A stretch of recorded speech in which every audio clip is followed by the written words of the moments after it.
Assalamualaikum warahmatullahi wabarakatuh. Perkenalkan, kami dari kelompok 8 mata kuliah Akuntansi Manajemen ingin melakukan observasi ke Mustafa Bakery tentang pelaporan segmen dan biaya variabel.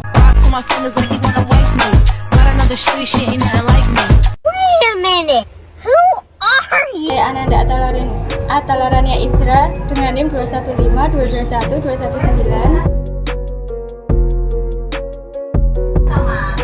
Dan saya Adelia Fatmawati Dwi Saputri dengan NIM 215221158. Dan saya Hilwa Mari Biontia dengan NIM 215221147.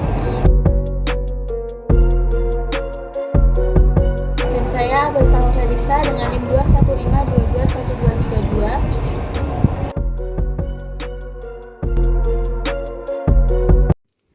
Hai teman-teman, kita sudah ada di Mustafa Bakery. Nah, kita akan melakukan observasi di Mustafa Bakery. Yuk ikutin kegiatan kami.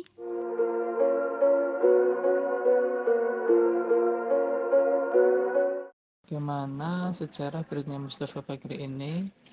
Nah, sejarah berdirinya Mustafa Bakery ini karena tuntutan ekonomi yang awalnya kita memang bekerja di salah satu perusahaan bakery yang sudah sangat lama, kemudian kita memajukan diri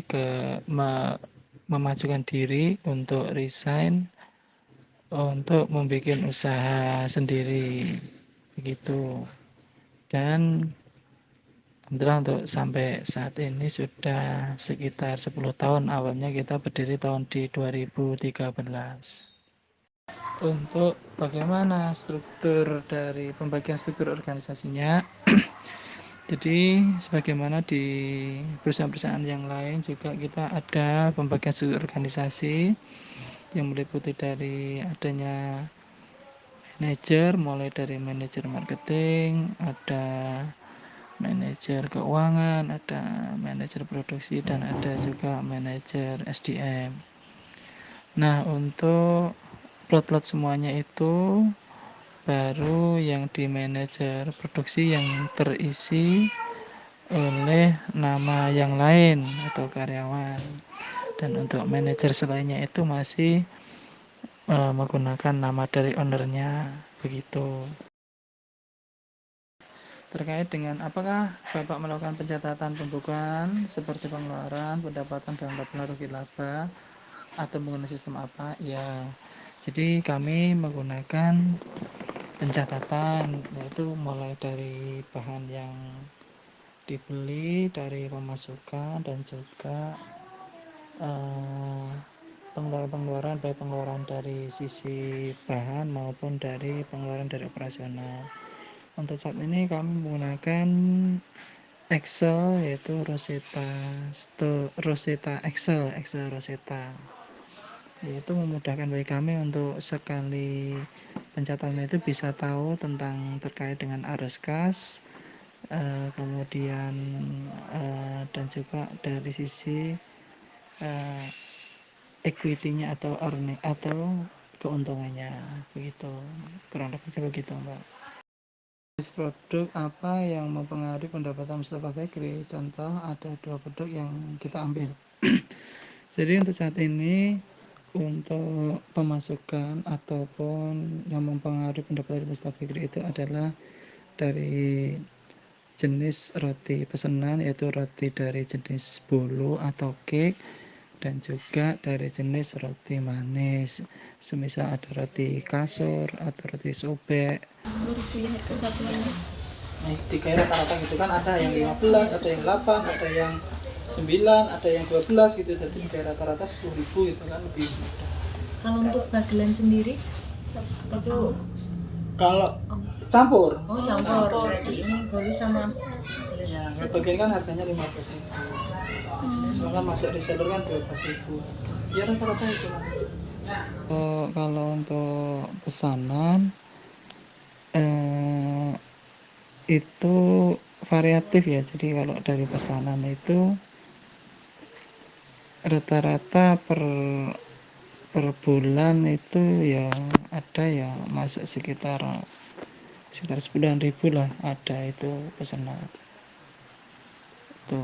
Apa saja bahan baku dan penolong yang dikeluarkan dalam pembuatan produk tersebut meliputi jumlah bahan, harga satuan, dan jumlah pesanan. Jadi untuk bahan-bahan baku meliputi ada terigu, ada gula, ada margarin, dan juga ada telur.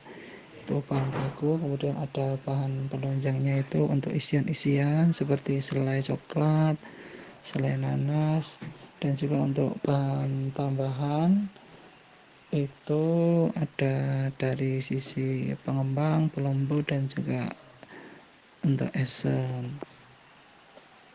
Itu bahan-bahan dari bahan baku, bahan penolong dalam pembuatan produk. Berapa jumlah tenaga kerja? Jumlah total per hari kerja atau upah gajinya. Jadi untuk saat ini kita dibantu tenaga kerja berjumlah 5 orang, 6 beserta ownernya. Kemudian untuk jam kerja itu mulai dari jam 7:30 sampai jam 3:30, istirahat 1 jam, berarti efektif kerja itu 7 jam. Kalaupun pekerjaan belum selesai, maka dilanjutkan dengan lembur. Untuk upah atau gaji itu kita sistemnya harian. Jadi sistem harian, tapi untuk diserahkan ke karyawan itu sepekan sekali atau setiap hari Sabtu.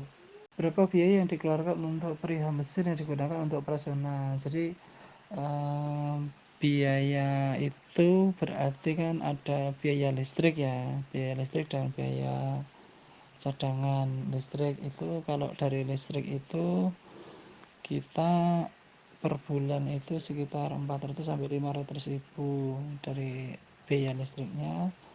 Kemudian untuk peralatan penunjangnya itu ada mixer atau untuk yang membuat adonan, kemudian juga cetakan, dan juga ada oven.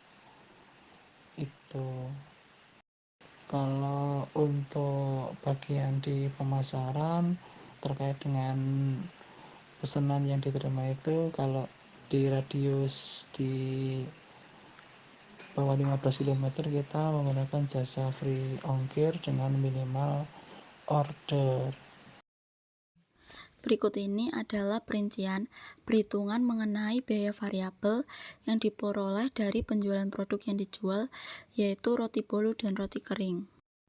Untuk biaya variabel roti bolu, di sini biaya bahan baku diperoleh total yaitu Rp25.694.000, sedangkan untuk biaya tenaga kerja langsung diperoleh 6.300.000, dan untuk biaya overhead pabrik diperoleh dengan Rp9.403.197.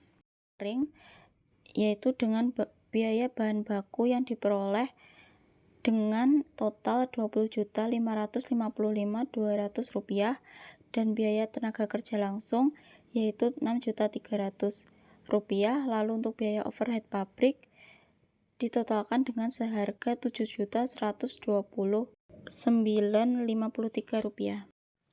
Dari data yang sudah kita perhitungkan tadi, didapatkan laporan segmen, dan berdasarkan laporan segmen di atas, dapat diketahui tingkat profitabilitas dari masing-masing lini produk, yaitu roti bolu dan roti kering, terhadap perusahaan dan telah mencapai laba sebesar Rp14.976.650.